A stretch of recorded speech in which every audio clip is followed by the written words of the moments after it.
नमस्कार बच्चों।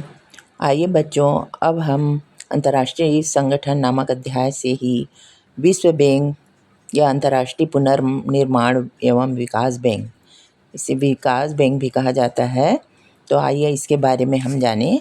द्वितीय विश्व युद्ध में तबाह अर्थव्यवस्था के पुनर्निर्माण तथा अल्प विकसित देशों को दीर्घकालीन वित्तीय सहायता प्रदान करने के लिए विश्व बैंक की स्थापना की गई।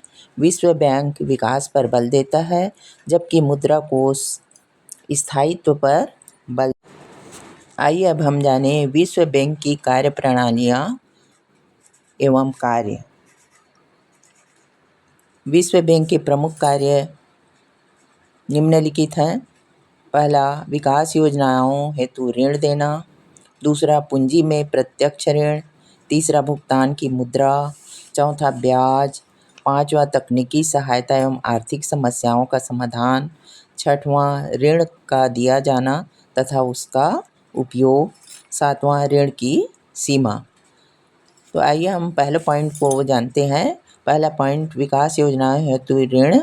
विश्व बैंक विकास योजनाओं हेतु उस समय ऋण देता है जब उसे यह विश्वास हो जाता है कि सदस्य देश ऋण लेने योग्य है तथा अन्य साधनों से उसे उचित शर्तों पर ऋण नहीं मिल पा रहा है।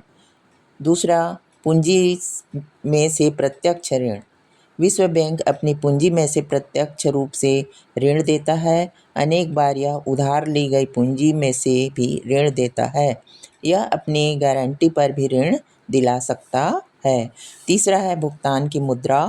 जब विश्व बैंक किसी देश को गारंटी पर ऋण दिलाता है तो ऋण लेने वाला भुगतान करते समय उसी मुद्रा का उपयोग करेगा जिसमें ऋण लिया गया था। चौथा है ब्याज। विश्व बैंक अपने कोषों में से दिए गए ऋणों पर सदस्य देशों से समय समय पर निर्धारित दरों से ब्याज वसूलता है। जब बैंक स्वयं गारंटी देकर ऋण दिलाता है तो उस पर 1 से 10% तक कमीशन लेता है। इस कमीशन को एक विशेष कोष में जमा कराया जाता है। किसी देश द्वारा इस तरह के ऋण का भुगतान न किए जाने पर बैंक इसी कोष से उसका भुगतान करता है। पांचवा है तकनीकी सहायता एवं आर्थिक समस्याओं का समाधान। विश्व बैंक सदस्य देशों को अपने आर्थिक विशेषज्ञों से उनकी स्थिति का सामान्य पर्यवेक्षण कराकर उन्हें तकनीकी मदद देता है। इसके अलावा वह उनकी आर्थिक समस्याओं को हल करने में भी सहायक होता है। अगला पॉइंट है छठवां, ऋण का दिया जाना तथा उसका उपयोग।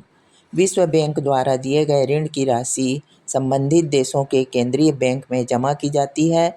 ऋण लेने वाली संस्था वहां से अपनी ज़रूरतों के अनुरूप धन ले सकती है। यहाँ यह उल्लेखनीय है कि ऋण लेने वाला देश प्राप्त राशि का उपयोग सिर्फ उसी विकास योजना हेतु कर सकता है जिसके लिए ऋण लिया गया है। विश्व बैंक इसका निरीक्षण कर सकता है। अगला पॉइंट सातवां पॉइंट है ऋण की सीमा। विश्व बैंक अपनी अर्जित पूंजी तथा संचित निधि से अधिक ऋण नहीं दे सकता है और ना ही किसी अन्य संस्था से दिला सकता है। साधारणतः विश्व बैंक का ऋण सदस्य राष्ट्र की सरकार को दिया जाता है, परंतु यह किसी निजी संस्था को भी दिया जा सकता है।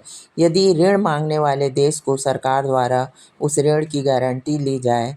उदाहरण के तौर पर भारत के कई राज्यों ने विश्व बैंक से ऋण लिया है। सन 1993 तक विश्व बैंक ने भारत को 42 अरब डॉलर का ऋण दिया है। विश्व बैंक की सदस्यता के कारण भारत को कृषि, ऊर्जा, परिवहन तथा उद्योग के विकास में सहायता मिली है। धन्यवाद।